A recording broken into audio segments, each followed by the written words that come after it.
Quyoncha va ayiqcha ertagi. Quyoncha o'rmonda sayr qilmoqda edi. Havo birdan aynib, yomg'ir yog'ib yubordi. Quyoncha juda ham sovuq ko'rdi.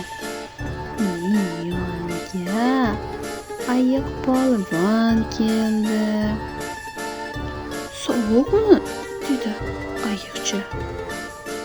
"Ha, juda ham sovuq qotdim", dedi quyoncha.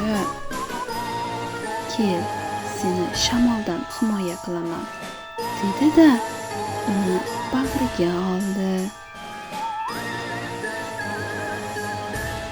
"Yur biznikiga", deb uyiga taklif qildi ayiqcha. Keyin ular issiq uyga kirib olishdi. Ayiqcha mehmonga dasturxon yozdi.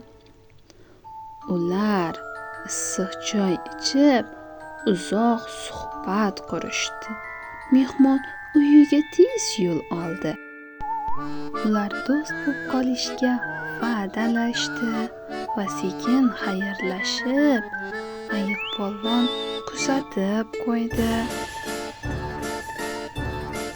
Shu bilan ertagimiz ham o'z nihoyasiga yetdi.